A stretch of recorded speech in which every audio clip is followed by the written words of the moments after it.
আইন অনুযায়ী যা যা করবার দরকার সেই জিনিসগুলোই আমরা করেছি। প্রত্যেকের ভিসার মধ্যে তুফান নামে ভিসা হয়েছে, আর যদি সেইভাবে করে না হতো তাহলে আজকে এই আনকাট সেন্সার পেয়ে আপনাদের সামনে আমরা কথা বলতে বসতে পারতাম না।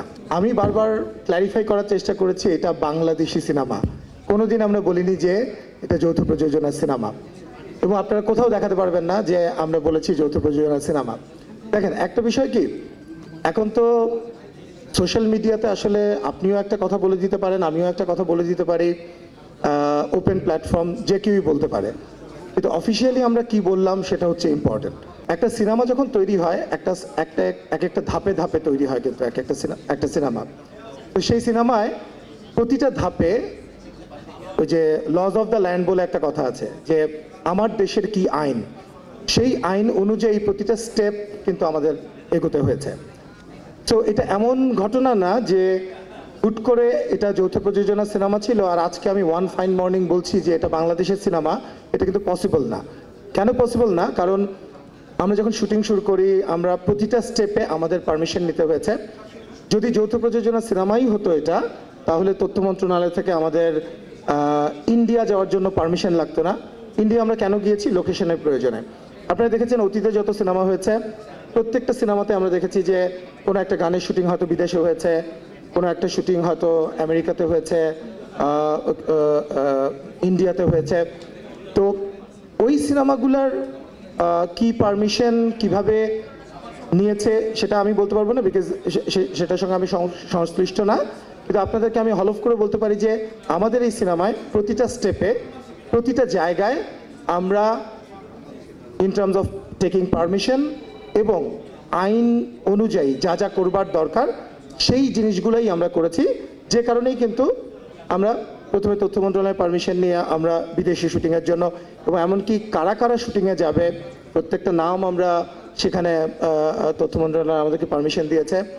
আমরা যখন ইন্ডিয়া পার্টে শুটিং করেছি তখন ফিল্ম ফ্যাসিলিটেশন অফিস ইন্ডিয়া থেকে আমরা পারমিশন নিয়েছি। সেই পারমিশন ইন্ডিয়ান এমবেসিতে এসছে।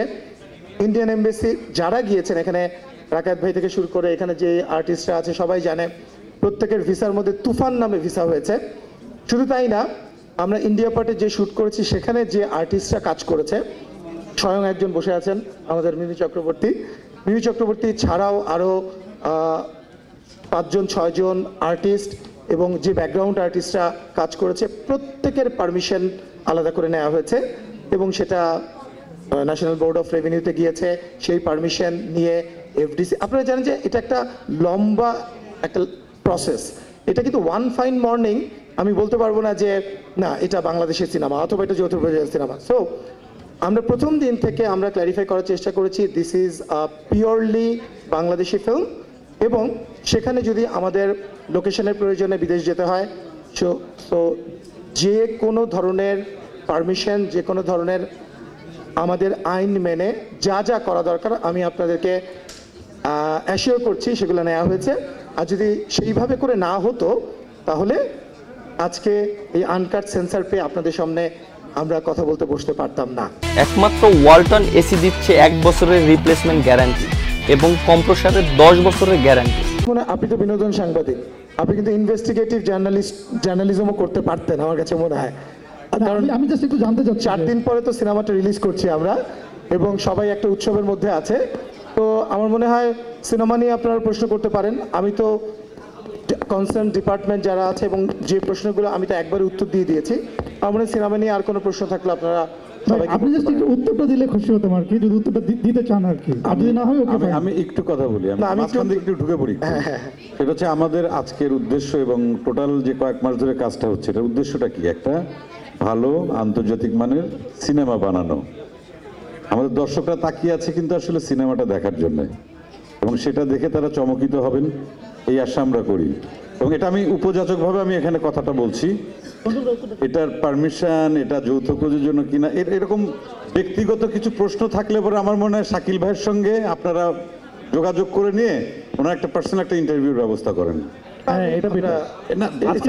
আমি কেন বলছি এটা, কারণ এখনকার প্রশ্নগুলো আমরা এই তুফান সিনেমার পেছনের ঘটনা বলতে এই সব ঘটনা না, কিরকম আমরা কাজটা করলাম বা এই সংক্রান্ত যদি কারো অভিজ্ঞতার কথা অথবা তাহলে আমাদের ভালো লাগবে, কারণ একটু কেমন যেন মনে হচ্ছে যে এর মধ্যে একটা জটিল জটিল প্রশ্ন, এটা কি উত্তর দেবো বা না, না। এই জন্য আর কি।